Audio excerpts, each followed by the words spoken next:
तो hello everyone, welcome back to my YouTube channel successfully NEET biology. कैसे हैं आप सब? होप करती हूँ आप सब अच्छे होंगे। मेरा नाम है प्रिया, मैं हूँ आपकी biology educator. So student, this is the lecture number first of chapter the living world. हम एक नया चैप्टर स्टार्ट कर रहे हैं बॉटनी में, जो कि है द लिविंग वर्ल्ड। तो चलिए पढ़ना स्टार्ट करते हैं। आज का हमारा टॉपिक रहेगा इस लेक्चर में कैरेक्टरिस्टिक्स ऑफ लिविंग। हम लिविंग के कैरेक्टरिस्टिक्स की बात करेंगे। ओके, चलिए स्टार्ट करेंगे अपना लेक्चर। ठीक है, तो स्टार्ट करते हैं।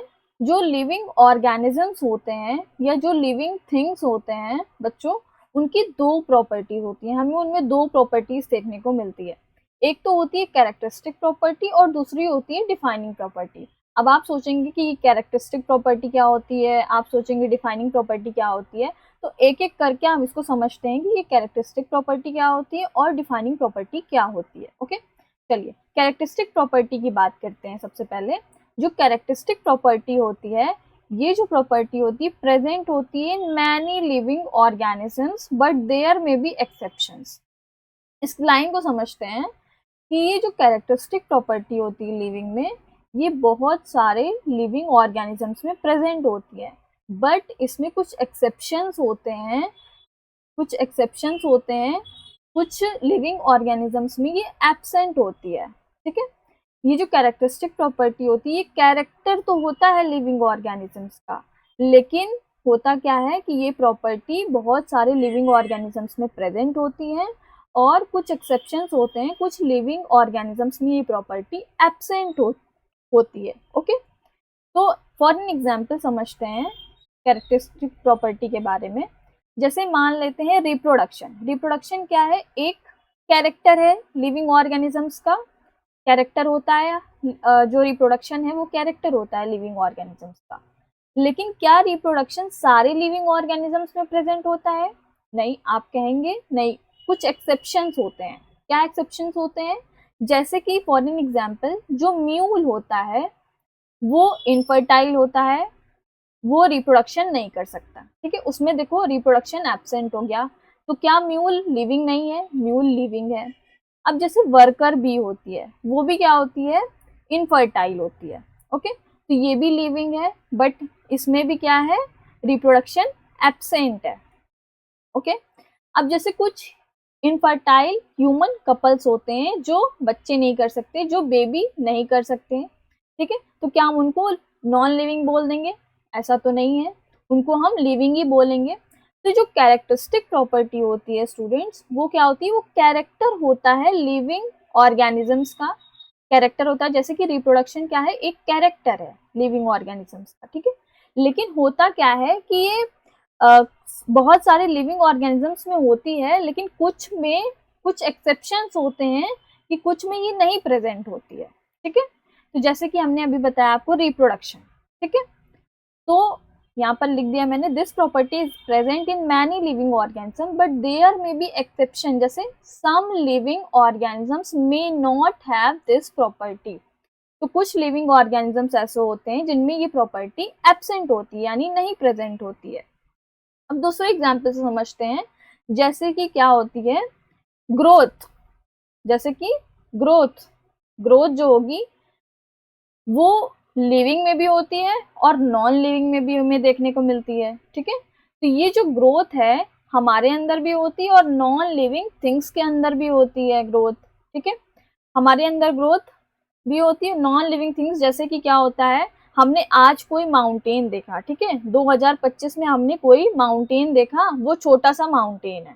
ठीक है, और कुछ सालों बाद हमने देखा कि वो माउंटेन बड़ा हो गया। तो क्या होता है? उसमें कुछ मटेरियल्स एक्यूमुलेट होते रहते हैं बाहर से और वो माउंटेन बड़ा हो जाता है।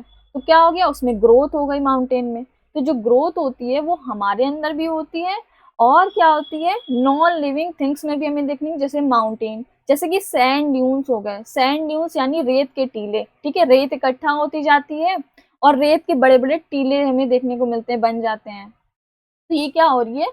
नॉन लिविंग थिंग्स है, माउंटेन और सैंड ड्यून्स वगैरह। तो इनमें भी हमें ग्रोथ देखने को मिल रही है और हमारे अंदर जो लिविंग होते हैं उनके अंदर भी ग्रोथ देखने को मिल रही है। ठीक है, तो ये जो ग्रोथ है ये कैरेक्टरिस्टिक प्रॉपर्टी तो है ना, कैरेक्टरिस्टिक प्रॉपर्टी तो है हमारी। ठीक है, तो ये हमारे अंदर तो प्रेजेंट है ही, लेकिन ये नॉन लिविंग थिंग्स में भी प्रेजेंट है। ठीक है, तो जो कैरेक्टरिस्टिक प्रॉपर्टी होती है वो कैरेक्टर होता है लिविंग ऑर्गेनिजम्स का, ठीक है। लेकिन क्या होता है इसमें कि ये प्रॉपर्टी बहुत सारे लिविंग ऑर्गेनिजम्स में होती है पर कुछ में नहीं होती है, ठीक है। और जैसे कि हमने देखा रिप्रोडक्शन, जैसे हमने देखा ग्रोथ, ठीक है। तो जो कैरेक्टरिस्टिक प्रॉपर्टी होती है उसको देख करके हम किसी चीज को ये नहीं कह सकते कि ये लिविंग है, ठीक है। हम उस पर टैग नहीं लगा सकते कि ये लिविंग है, ठीक है। जैसे कि रिप्रोडक्शन है, ठीक है। रिप्रोडक्शन को देख करके हम ऐसा नहीं कह सकते कि ये लिविंग है, ठीक है, क्योंकि रिप्रोडक्शन बहुत सारे लिविंग ऑर्गेनिजम्स में तो है लेकिन कुछ में नहीं भी है। तो जिनमें नहीं है जैसे कि म्यूल हो गया, वर्कर भी हो गई, इनफर्टाइल ह्यूमन कपल्स हो गए, अब इनमें रिप्रोडक्शन नहीं है तो क्या हम कहेंगे कि ये नॉन लिविंग है? ऐसा तो हम नहीं बोल सकते ना, ऐसा तो हम नहीं बोल सकते, ठीक है। तो जो कैरेक्टरिस्टिक प्रॉपर्टी होती है, समझ में आ गया होगा आपको। तो कैरेक्टरिस्टिक प्रॉपर्टी आपको समझ में आ गई होगी, ठीक है। हमने रिप्रोडक्शन और ग्रोथ के बारे में देखा, ठीक है। जैसे रिप्रोडक्शन कुछ लिविंग में होता है, कुछ में एक्सेप्शंस होते हैं कि नहीं प्रेजेंट होता है, जैसे mule, worker bee, infertile human couple. और जैसे हमने देखा ग्रोथ, ठीक है। तो जी ग्रोथ है वो नॉन लिविंग में भी है, लिविंग में भी है, ठीक है। तो जो ग्रोथ है वो कैरेक्टर तो है लेकिन हम उसको देख करके ये नहीं कह सकते कि ये लिविंग है, मतलब हम टैग नहीं दे सकते लिविंग का क्योंकि वो नॉन लिविंग में भी प्रेजेंट है और लिविंग में भी प्रेजेंट है, ठीक है। तो ये वाली बात हो गई। आई होप आपको क्लियर हो गया होगा कैरेक्टरिस्टिक प्रॉपर्टी क्या होती है, मैंने रिपीट कर दिया है कई बार, ओके। अब चलते हैं हम डिफाइनिंग प्रॉपर्टी की तरफ। अब ये डिफाइनिंग प्रॉपर्टी क्या होती है, ठीक है। ये जो डिफाइनिंग प्रॉपर्टी होती है ये एक्सक्लूसिव फीचर होता है सारे लिविंग बींग्स का without any exception. Exclusive feature of all living beings without any exception. Exclusive feature मतलब ये सारे लिविंग ऑर्गेनिजम्स में होगी बिना किसी एक्सेप्शन के, इसमें कोई एक्सेप्शन नहीं प्रेजेंट होगा, ठीक है। जो डिफाइनिंग प्रॉपर्टी होती है वो सारे लिविंग बींग्स में प्रेजेंट होती है बिना किसी एक्सेप्शन के, ठीक है। तो यहाँ पर मैंने लिख दिया है this property is found in all living organisms without any exception, ठीक है। तो ये जो प्रॉपर्टी होती है defining property is absent in non living things, ये नॉन लिविंग थिंग्स में नहीं प्रेजेंट होती हैं ऑफ कोर्स, ठीक है। अभी हमने बात की कि सारे लिविंग ऑर्गेनिजम्स में होती है बिना किसी एक्सेप्शन के, ठीक है। और ये नॉन लिविंग थिंग्स में एब्सेंट होती है। ये जो डिफाइनिंग प्रॉपर्टी होती है बच्चों, इसको देख करके हम किसी भी चीज पे टैग लगा सकते हैं कि भाई हाँ ये लिविंग है, ठीक है। इस प्रॉपर्टी को, इस डिफाइनिंग प्रॉपर्टी जिसमें प्रेजेंट होती है हम उसको कहते हैं कि हाँ वो लिविंग है, ठीक है। तो जैसे कि एग्जाम्पल के लिए जैसे सेल्यूलर ऑर्गेनाइजेशन हो गया, सेल्यूलर ऑर्गेनाइजेशन यानी सेल्स, और जो सेल्स का ऑर्गेनाइजेशन होता है वो जो सेल्स होती हैं वो किसमें प्रेजेंट होती है? लिविंग में प्रेजेंट होती हैं, नॉन लिविंग थिंग्स में सेल्स प्रेजेंट नहीं होती हैं। अब जैसे ये देखो मोबाइल का चार्जर है, ठीक है। तो ये क्या है? नॉन लिविंग है, इसमें क्या सेल्स प्रेजेंट है? नहीं प्रेजेंट। इसमें क्या सेलुलर ऑर्गेनाइजेशन है? नहीं है, बिल्कुल नहीं है, ठीक है। जैसे कि ये पेन है, इसमें क्या सेल्स प्रेजेंट है? नहीं है, ठीक है। लेकिन जैसे हम हैं ह्यूमंस, ठीक है, हमारे अंदर क्या है? सेल्स है, हमारे अंदर ट्रिलियंस ऑफ सेल्स, हमारी पूरी बॉडी सेल से बनी हुई है। तो हमारे अंदर क्या देखने को मिलता है? सेलुलर ऑर्गेनाइजेशन देखने को मिलता है, यानी जो लिविंग होते हैं उनके अंदर सेलुलर ऑर्गेनाइजेशन आपको देखने को मिलेगा, ठीक है। सारे लिविंग में ये प्रेजेंट होता है बिना किसी एक्सेप्शन के। छोटा सा बैक्टीरिया भी होता है सिंगल सेल का, मतलब उसमें से सिंगल सेल प्रेजेंट होती है, ठीक है। और जो मल्टी सेलुलर होते हैं उसमें तो सेल्स, उसमें भी सेल्स प्रेजेंट होते हैं, ठीक है। अब बात करते हैं मेटाबॉलिज्म की। ये जो मेटाबॉलिज्म होता है अभी हम अच्छे से इसको एक एक करके डिटेल में पढ़ेंगे इन सबको, ठीक है। तो जो मेटाबॉलिज्म होता है वो क्या है? वो भी सारे लिविंग में प्रेजेंट होता है, किसी भी नॉन लिविंग थिंग में मेटाबॉलिज्म आपको नहीं देखने को मिलेगा, ठीक है। जो मेटाबॉलिज्म होता है वो सारे लिविंग में हुई होता है, मतलब नॉन लिविंग में ये एब्सेंट होता है, ठीक है। और जो कॉन्शियसनेस है ये भी क्या होती है? ये भी लिविंग थिंग्स में आपको पाई जाए, मतलब आपको देखने को मिलेगी। नॉन लिविंग थिंग्स में कॉन्शियसनेस नहीं होती है, ठीक है। चलिए, तो ये वाली बात हो गई। आपको डिफाइनिंग प्रॉपर्टी समझ में आ गई होगी। जो डिफाइनिंग प्रॉपर्टी होती है सारे लिविंग ऑर्गेनिजम्स में होती है बिना किसी एक्सेप्शन के, ठीक है। कोई एक्सेप्शन नहीं प्रेजेंट होता है। ये डिफाइनिंग प्रॉपर्टी सारे लिविंग ऑर्गेनिजम्स में हमें देखने को मिलती है। इस डिफाइनिंग प्रॉपर्टी को देख करके हम कह सकते हैं कि हाँ भाई ये लिविंग है, ठीक है, हम उसको टैग दे देते हैं कि भैया ये लिविंग है, ठीक है। चलिए ये वाली बात हो गई। तो ये एक्सक्लूसिव फीचर होता है सारे लिविंग बींग्स का विदाउट एनी एक्सेप्शन। इसके एग्जांपल्स के लिए जैसे हमने देखा सेलुलर ऑर्गेनाइजेशन सारे लिविंग में होता है, मेटाबॉलिज्म सारे लिविंग में होता है, कॉन्शियसनेस सारे लिविंग में होती है, ठीक है। ये नॉन लिविंग थिंग्स में एब्सेंट होती है, ये डिफाइनिंग प्रॉपर्टी ओनली लिविंग में प्रेजेंट होती है, ठीक है। क्लियर हो गया आपको? जो कैरेक्टरिस्टिक प्रॉपर्टी है हमने अभी देखी, और डिफाइनिंग प्रॉपर्टी, ये दो प्रॉपर्टी होती है लिविंग थिंग्स के अंदर, ठीक है। जो लिविंग थिंग्स होती हैं ये दो प्रॉपर्टी में देखने को मिलती है, एक कैरेक्टरिस्टिक प्रॉपर्टी, एक डिफाइनिंग प्रॉपर्टी। तो हमने कैरेक्टरिस्टिक प्रॉपर्टी भी देख ली और हमने डिफाइनिंग प्रॉपर्टी भी देख ली, ठीक है। तो कैरेक्टरिस्टिक प्रॉपर्टी भी आपको समझ में आ गई होगी और डिफाइनिंग प्रॉपर्टी भी आपको समझ में आ गई होगी, मैंने समझाने की कोशिश की है, ओके। चलिए अब बात करते हैं आगे। अब हम बात करते हैं आगे जो कैरेक्टरिस्टिक्स हैं या प्रॉपर्टीज हैं लिविंग ऑर्गेनिज्म या लिविंग थिंग्स की, उनको एक एक करके देखते हैं। पहली प्रॉपर्टी हम देखेंगे सेल्यूलर ऑर्गेनाइजेशन, ठीक है।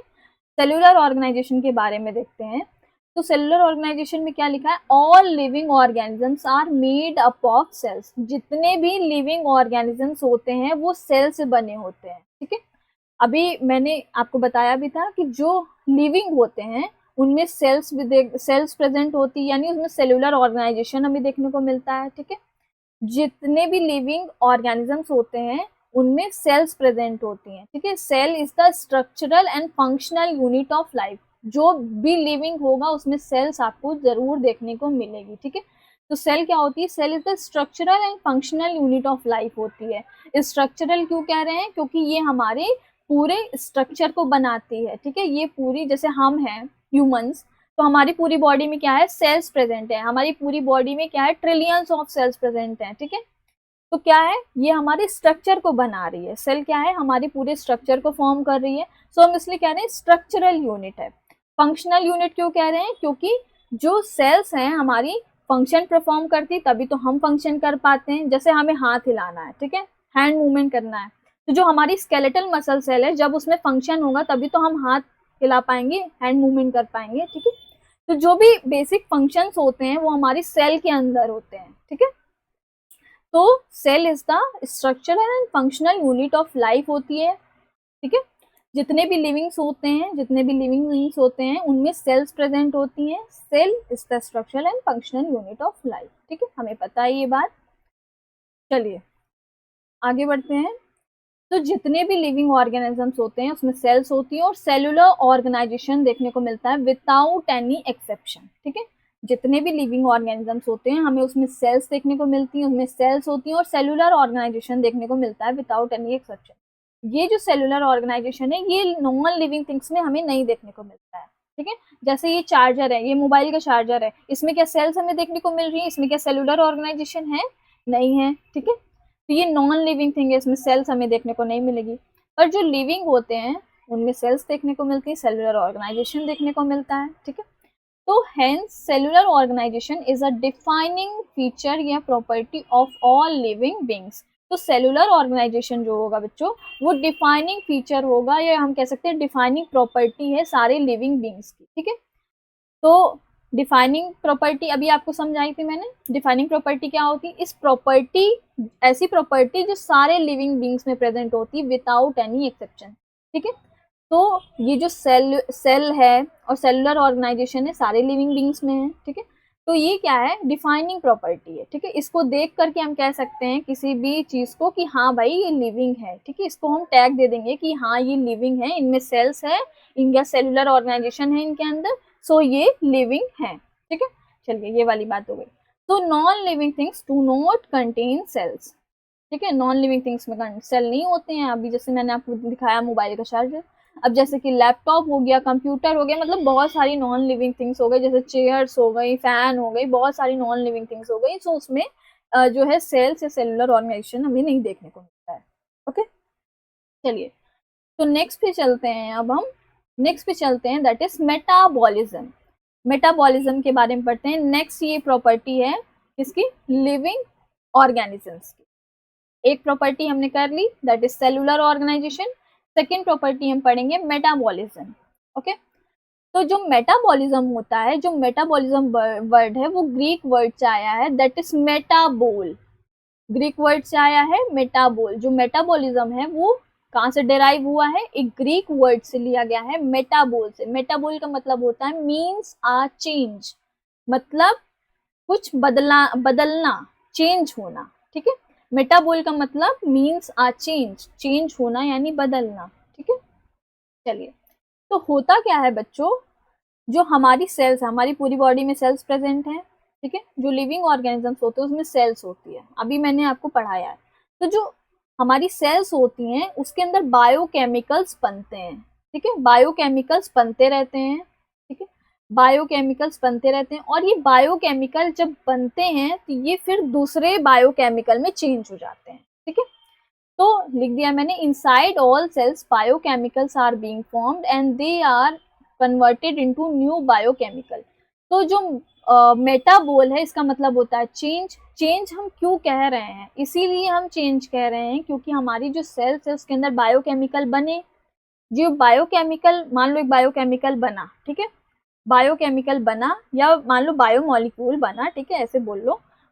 ये जो बायोकेमिकल बना एक, फिर ये दूसरे बायोकेमिकल में बनते ही चेंज हो गया। ठीक है, तो हम इसलिए कह रहे हैं, इसको हम बोलते हैं मेटाबॉलिज्म। इसे क्या बोलते हैं, मेटाबॉलिज्म बोलते हैं। ठीक है, जैसे मान लो फॉर एन एग्जांपल ये सेल है। ठीक है, ये सेल है हमारी, मान लो ये सेल है, और क्या होता है हमारी सेल के अंदर रिएक्शंस होती हैं। फॉर एन एग्जांपल मान लो जैसे कि ग्लूकोज है। ठीक है, ग्लूकोज जैसे है, ग्लूकोज क्या है, एक बायोकेमिकल है।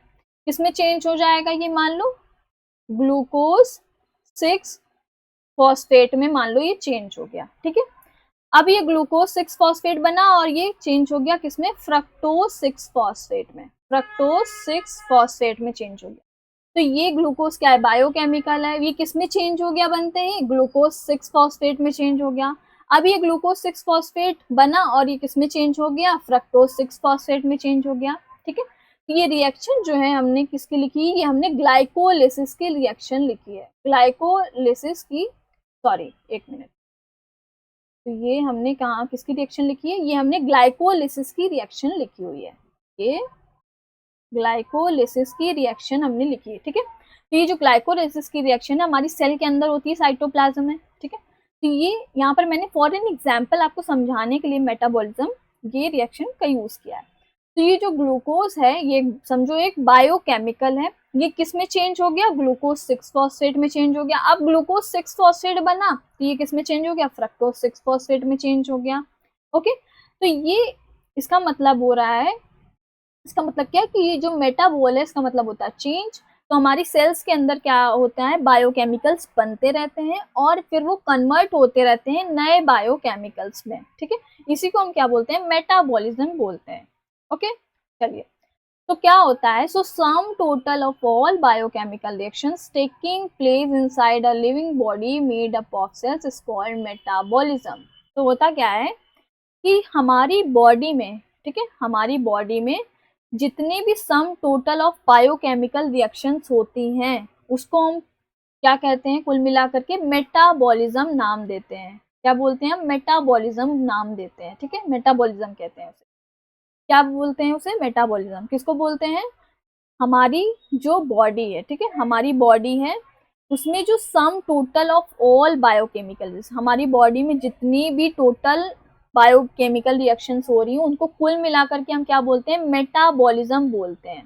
ठीक है, तो लिखा है यहाँ पर, so sum total of all biochemical reactions taking place inside a living body, हमारी लिविंग बॉडी के अंदर जितनी भी sum total of all biochemical reactions होती हैं उनको हम क्या बोलते हैं, टोटली मेटाबॉलिज्म बोलते हैं। ठीक है, क्लियर। चलिए आगे बढ़ते हैं। अब आगे बात करते हैं मेटाबॉलिज्म या मेटाबॉलिक रिएक्शंस की। अब ये जो मेटाबॉलिक रिएक्शंस होती है ना बच्चों, वो दो टाइप की होती है, एक होती है एनाबॉलिज्म या इसी को हम बोल सकते हो एनाबॉलिक रिएक्शन, और एक होती है कैटाबॉलिज्म या इसी को आप बोल सकते हो कैटाबॉलिक रिएक्शन। ठीक है, अब आइए समझते हैं कि ये एनाबॉलिज्म क्या होता है और ये कैटाबॉलिज्म क्या होता है। ये जो एनाबॉलिज्म होता है ये बायोसिंथेटिक रिएक्शन होती है। बायोसिंथेटिक मतलब कि इसमें बायोमोलिक्यूल्स जो होते हैं वो बनते हैं, ठीक है, इसमें बायोमोलिक्यूल्स का फॉर्मेशन होता है, मतलब इसमें चीजें बनती हैं, ठीक है। एनाबॉलिज्म यानी इसमें चीजें बनती हैं, ठीक है, बन रही हैं। तो होता क्या है एनाबॉलिज्म में, जो सिंपल मॉलिक्यूल्स होते हैं वो कंबाइन होते हैं और एक लार्ज कॉम्प्लेक्स मॉलिक्यूल का फॉर्मेशन करते हैं, ठीक है। तो सिंपल मॉलिक्यूल्स कंबाइन करके एक लार्ज कॉम्प्लेक्स मॉलिक्यूल का फॉर्मेशन करते हैं। फॉर एन एग्जांपल जैसे फोटोसिंथेसिस, फोटोसिंथेसिस का हम एग्जांपल लेते हैं। तो फोटोसिंथेसिस में क्या होता है, फोटोसिंथेसिस में क्या होता है कि हम क्या करते हैं, कार्बन डाइऑक्साइड लेते हैं, वाटर लेते हैं और सनलाइट की प्रेजेंस में क्या होता है, सनलाइट की प्रेजेंस में क्या बनता है, ग्लूकोज का फॉर्मेशन हो जाता है, ठीक है। ग्लूकोज का फॉर्मेशन हो गया। तो यहाँ पर मैंने क्या लिखा है, सिंपल मॉलिक्यूल कंबाइन करके लार्ज कॉम्प्लेक्स मॉलिक्यूल बनाते हैं, किसमें, एनाबॉलिज्म में, ठीक है। तो ये क्या होगा, ये आपके सिंपल मॉलिक्यूल्स हो गए, कार्बन डाइऑक्साइड और वाटर क्या हो गए, आपके सिंपल मॉलिक्यूल्स हो गए, सिंपल मॉलिक्यूल्स। और ये जो ग्लूकोज बना ये आपका कॉम्प्लेक्स मॉलिक्यूल हो गया, ये आपका कॉम्प्लेक्स मॉलिक्यूल हो गया, ठीक है। तो ये है आपकी किसकी रिएक्शन, ये है आपकी फोटोसिंथेसिस रिएक्शन हमने देखी। अब जैसे दूसरा एग्जांपल लेते हैं प्रोटीन सिंथेसिस का। तो प्रोटीन सिंथेसिस कैसे होती है, जो प्रोटीन्स होते हैं उसमें बेसिकली क्या प्रेजेंट होते हैं, वो किससे बनते हैं, अमाइनो एसिड से बनते हैं, ठीक है। तो मान लो ये देखो ये है अमाइनो एसिड, ठीक है, ये है देखो कई सारे अमाइनो एसिड्स ये प्रेजेंट है, ठीक है। ये क्या है, अमाइनो एसिड्स हैं, अमाइनो एसिड्स हैं, ठीक है। ये क्या करते हैं, ये जब जोड़ते हैं अमाइनो एसिड एक दूसरे से कंबाइन होते हैं, जोड़ते हैं और क्या करते हैं, प्रोटीन का सिंथेसिस करते हैं, प्रोटीन का सिंथेसिस करते हैं। तो ये अमाइनो एसिड्स क्या है, ये सिंपल मॉलिक्यूल है, ये क्या है, सिंपल मॉलिक्यूल है, ठीक है। और ये जो प्रोटीन बना ये क्या है, ये कॉम्प्लेक्स मॉलिक्यूल है, ये क्या है, कॉम्प्लेक्स, ओके एक मिनट, ये क्या है, कॉम्प्लेक्स मॉलिक्यूल है, ठीक है, ये कॉम्प्लेक्स मॉलिक्यूल है, ठीक है। चलिए तो ये वाली बात हो गई, ये हमने देखा अभी फोटोसिंथेसिस का, ये अभी हमने देखा फोटोसिंथेसिस, ओके। ये अभी हमने देखा कि ये प्रोटीन कौन बना रहा है, प्रोटीन में प्रेजेंट होते हैं अमाइनो एसिड, छोटी छोटी यूनिट्स होती हैं, जो मतलब जो प्रोटीन होता है वो छोटी छोटी यूनिट्स यानी कि अमाइनो एसिड के मिलने से बनता है। तो अमाइनो एसिड्स क्या हो गए, सिंपल मॉलिक्यूल्स हो गए, और ये जब जोड़ते हैं, अमाइनो एसिड जोड़ते जाते हैं तो क्या करते हैं, प्रोटीन का फॉर्मेशन करते हैं। तो अमाइनो एसिड सिंपल हो गए, सिंपल मॉलिक्यूल, और जो प्रोटीन हो गई वो आपकी कॉम्प्लेक्स मॉलिक्यूल बन गई, ठीक है। तो ये क्या हो रहा है, इसमें जो एनाबॉलिज्म है उसमें क्या हो रहा है, कुछ चीजें बनती हैं, ठीक है, जो चीजें हैं वो बनती हैं, बायोसिंथेटिक रिएक्शन यानी इसमें बायोमोलिक्यूल्स का फॉर्मेशन होता है। तो इसमें सिंपल मॉलिक्यूल्स जोड़ते हैं और लार्ज कॉम्प्लेक्स मॉलिक्यूल का फॉर्मेशन करते हैं, जैसे फोटोसिंथेसिस में हमने देखा, जैसे प्रोटीन सिंथेसिस में हमने देखा, ठीक है। और दूसरी चीज देखते हैं, अब हम कैटाबॉलिज्म की बात करते हैं। कैटाबॉलिज्म कहो या कैटाबॉलिक रिएक्शन कहो एक ही चीज है, ठीक है। तो कैटाबॉलिज्म में क्या होता है कि ब्रेकडाउन रिएक्शन होती है, ये इसमें चीजें टूटती हैं, ठीक है, इसमें ब्रेकडाउन होता है। इस जो कैटाबॉलिक रिएक्शन होती है इसमें जो चीजें होती हैं वो टूटती हैं, क्या टूटता है, जो कॉम्प्लेक्स कंपाउंड होता है वो ब्रेक कर जाता है, किसमें, सिंपल कंपाउंड में टूटता है। तो इस रिएक्शन को हम कैटाबॉलिक रिएक्शन कहते हैं, जैसे कि रिस्पायरेशन, जैसे कि ग्लाइकोजिनोलाइसिस। तो रिस्पायरेशन यानी कि, एक मिनट एक स्लाइड ऐड करते हैं, ओके तो रफ करेंगे, तो रफ कर लेते हैं, ओके ओके ओके,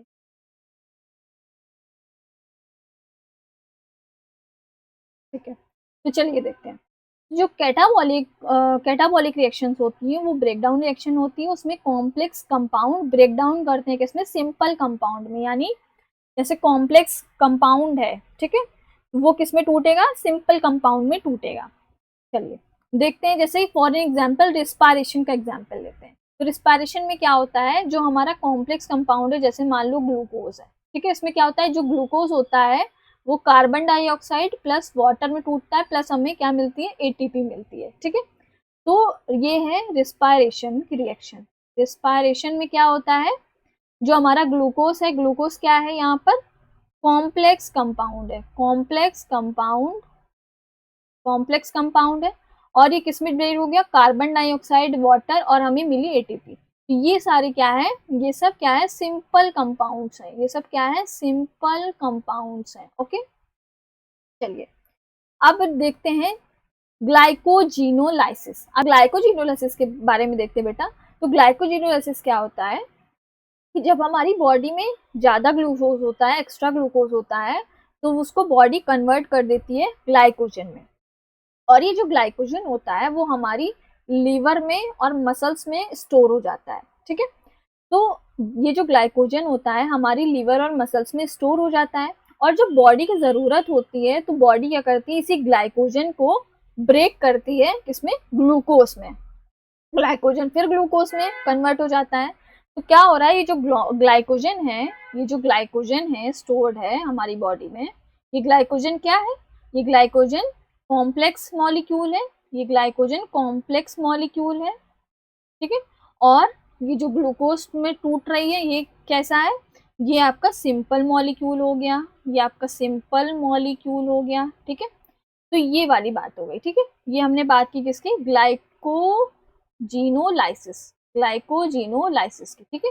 ग्लाइकोजिनोलाइसिस में क्या होता है, जो ग्लाइकोजन है यानी वो कॉम्प्लेक्स मॉलिक्यूल किसमें ब्रेक होता है, ग्लूकोज में ब्रेक होता है।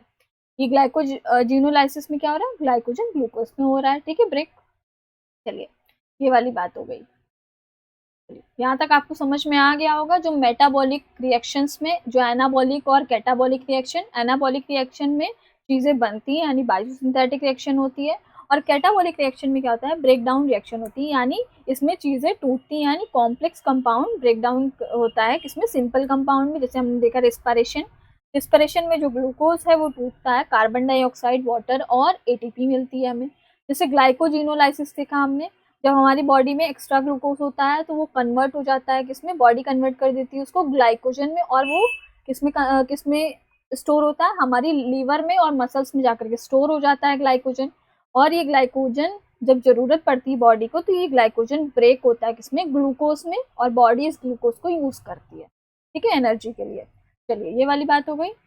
और ये एनाबॉलिक रिएक्शन में हमने देखा कि जो सिंपल मॉलिक्यूल्स होते हैं वो कंबाइन करके एक लार्ज कॉम्प्लेक्स मॉलिक्यूल का फॉर्मेशन करते हैं। जैसे फोटोसिंथेसिस में क्या हो रहा है, कार्बन डाइऑक्साइड, वाटर सनलाइट की प्रेजेंस में रिएक्ट कर रहे हैं और ग्लूकोज का फॉर्मेशन हो रहा है, ठीक है। तो ये वाली बात है। और प्रोटीन सिंथेसिस हो रही है। जैसे प्रोटीन सिंथेसिस, प्रोटीन में क्या प्रेजेंट होता है, बेसिक अमाइनो एसिड्स होते हैं, ठीक है। जो अमाइनो एसिड्स होंगे वो कंबाइन करेंगे, ठीक है। अमाइनो एसिड्स कैसे हैं, सिंपल मॉलिक्यूल्स हैं, जब वो कंबाइन करते हैं, ठीक है, और क्या बनता है, प्रोटीन बनता है। प्रोटीन एक कॉम्प्लेक्स मॉलिक्यूल। तो ये वाली बातें हो गई। अब नेक्स्ट पे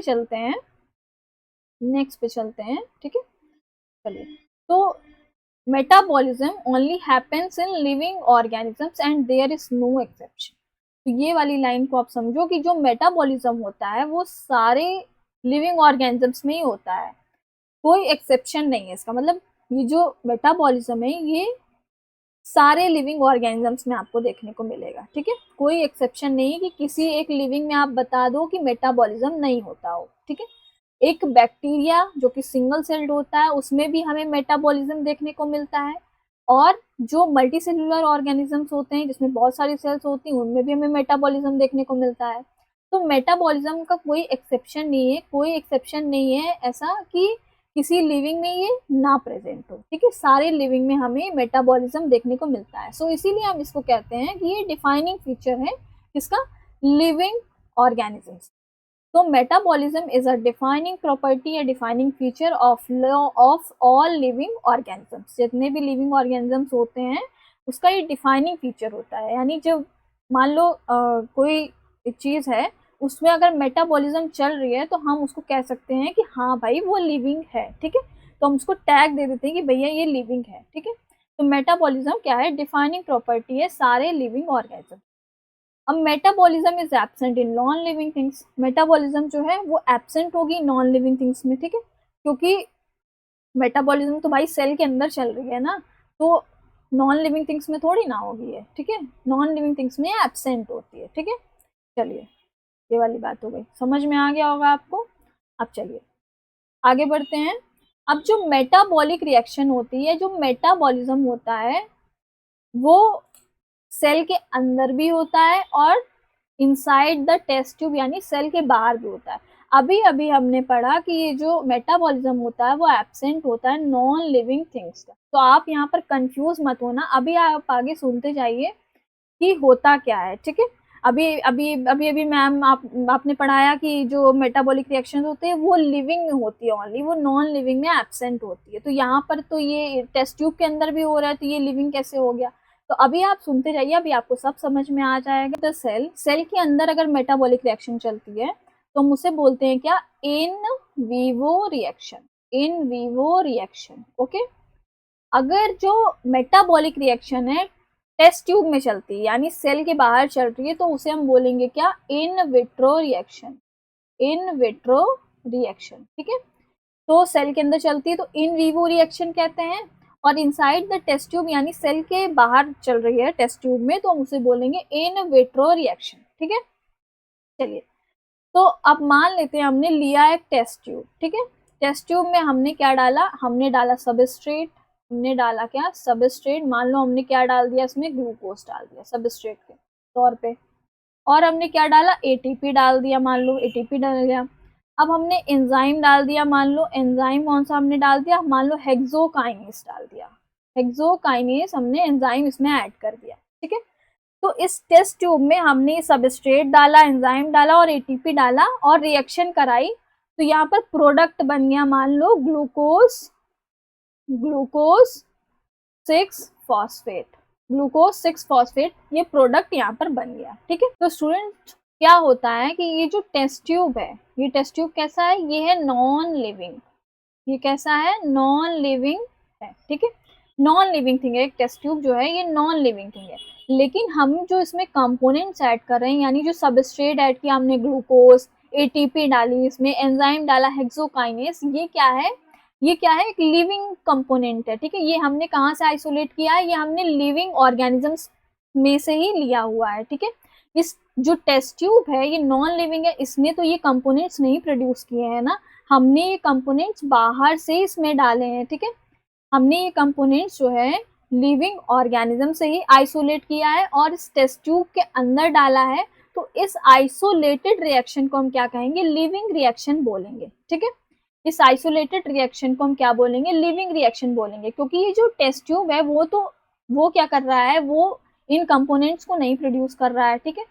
वो इन कंपोनेंट्स को तो प्रोड्यूस नहीं कर रहा है, लेकिन जो हमने इसमें कंपोनेंट्स ऐड किए हैं वो तो लिविंग हैं, वो तो हमने लिविंग ऑर्गेनिज्म से लिए हैं और इसमें ऐड किए हुए हैं तो प्रोडक्ट बन रहा है। तो इस आइसोलेटेड रिएक्शन को हम क्या बोलेंगे, हम लिविंग रिएक्शन बोलेंगे, ठीक है। क्योंकि क्या कर रहे हैं हम, जो इसमें लिविंग जो है कंपोनेंट जो डाल रहे हैं वो लिविंग है, ठीक है, इसलिए हम इसको क्या बोल रहे हैं, लिविंग रिएक्शन बोल रहे हैं। इस आइसोलेटेड रिएक्शन को हम क्या बोल रहे हैं, लिविंग रिएक्शन, इसीलिए हम बोल रहे हैं क्योंकि ये जो टेस्ट ट्यूब है वो तो नॉन लिविंग है, वो कंपोनेंट्स तो नहीं प्रोड्यूस कर रहा है, ठीक है। तो इसलिए हम कह रहे हैं कि ये जो आइसोलेटेड रिएक्शन है ये कैसी है, लिविंग रिएक्शन है, क्योंकि इसमें जो कंपोनेंट्स हमने यूज किए हैं वो हमने लिविंग से लिए हुए हैं और ये लिविंग कंपोनेंट्स हैं और इससे क्या कर रहा है, प्रोडक्ट आगे बन रहा है, ठीक है। तो ये वाली बात हो गई। जो टेस्ट ट्यूब के अंदर रिएक्शन होती है उसे हम इन विट्रो रिएक्शन कहते हैं, ठीक है। तो ये जो इन विट्रो रिएक्शन होती है इसको हम क्या कहते हैं, इसको हम खुद ऑपरेट कर रहे हैं, करवा रहे हैं, ठीक है। ये टेस्ट ट्यूब हमने लिया, इसमें हमने लिविंग कंपोनेंट्स डाले, ठीक है, फिर ये प्रोडक्ट बना रहा है। अब ये टेस्ट ट्यूब ने खुद तो नहीं किया है ना कुछ भी, टेस्ट ट्यूब जो है वो तो नॉन लिविंग है, वो कंपोनेंट्स तो नहीं बना रहा है ना। देखते हैं, the test tube is not a living organism as it can not produce या एड सबस्ट्रेट या एंजाइम। टेस्ट ट्यूब जो है वो नॉन लिविंग है, ये प्रोड्यूस नहीं कर सकता या ऐड नहीं कर सकता सबस्ट्रेट को, एंजाइम को, ठीक है। तो हम क्या करते हैं, इस जो कंपोनेंट्स इसमें पड़े हैं वो हमने कहाँ से लिए हैं, वो हमने ऑब्टेन किए हैं लिविंग ऑर्गेनिज्म से ही ऑब्टेन किए हैं। तो हम इस आइसोलेटेड रिएक्शन को क्या कहते हैं, लिविंग रिएक्शन कहते हैं, क्योंकि हमने इसमें लिविंग कंपोनेंट्स डाले हैं, ठीक है। और इसको हम टेस्ट ट्यूब में करवा रहे हैं, सो इसलिए कह रहे हैं इस आइसोलेटेड रिएक्शन को लिविंग रिएक्शन है ये, ठीक है। तो लिविंग रिएक्शन में हमने क्या डाला, एटीपी डाला, ग्लूकोज डाला, एंजाइम डाला, हेक्सोकाइनेस, और क्या बन गया, ग्लूकोज 6-फॉस्फेट बन गया और हमें एटीपी मिला, ठीक है। चलिए, तो ये वाली बात हो गई। आई होप आपको क्लियर हो गया होगा। जो मेटाबॉलिक रिएक्शन या मेटाबॉलिज्म सेल के अंदर होता है तो इसको इन विवो रिएक्शन कह रहे हैं, इनसाइड द टेस्ट ट्यूब हो रहा है तो हम इसे इन विट्रो रिएक्शन कह रहे हैं, ठीक है। और ये जो टेस्ट ट्यूब के अंदर रिएक्शन होती है, ठीक है, इसको हम लिविंग रिएक्शन ही बोलेंगे, ठीक है। आप कंफ्यूज मत होना। अभी हमने यहाँ पर पढ़ा था कि जो मेटाबॉलिज्म होता है वो एब्सेंट होता है नॉन लिविंग थिंग्स में, ठीक है, एब्सेंट तो होता है नॉन लिविंग थिंग्स में, और ये डिफाइनिंग प्रॉपर्टी भी है लिविंग ऑर्गेनिजम्स की मेटाबॉलिज्म। सारे लिविंग में हमें देखने को मिलता है बिना किसी एक्सेप्शन के, ठीक है। लेकिन जो मेटाबॉलिक रिएक्शन है वो हम सेल के अंदर, हमारे सेल के अंदर भी होती है, लेकिन हम टेस्ट ट्यूब में भी इस लिविंग रिएक्शन को कराते हैं, ठीक है। इस रिएक्शन को हम लिविंग क्यों बोलते हैं, ठीक है, क्योंकि हमने जो कंपोनेंट्स ऐड किए हैं वो हमने लिविंग ऑर्गेनिजम्स में लिए हैं, ठीक है। ये जो एंजाइम है हेक्सोकाइनेस, ठीक है, ये किसी लिविंग में ही बना होगा, ठीक है, नॉन लिविंग ने तो इसको नहीं बनाया है ना। अब ये जो सबस्ट्रेट है ग्लूकोज, ये भी क्या है, लिविंग है। जो एटीपी है वो भी किसी लिविंग में बनी होगी। तो ये सारी चीजें जो है वो हमने कहाँ से लिए, लिविंग ऑर्गेनिज्म से लिए। और ये रिएक्शन जो हम टेस्ट ट्यूब में करा रहे हैं इन कंपोनेंट्स को डाल के, ठीक है, और प्रोडक्ट बन रहा है हमारा। इस आइसोलेटेड रिएक्शन को इसीलिए हम क्या कह रहे हैं, लिविंग रिएक्शन हम कह रहे हैं, ठीक है। तो आप इसके लिए, आपको शायद समझ में आ गया होगा मैंने जो समझाने की कोशिश की है, ठीक है। चलिए, तो ये वाली बात है, आपको क्लियर हो गया होगा मेरे ख्याल से। तो आज के लिए बस इतना ही। Thank you, all the best. मिलते हैं नेक्स्ट वीडियो में, और बाकी आगे की जो प्रॉपर्टीज है वो हम नेक्स्ट वीडियो में कवर करेंगे, ठीक है।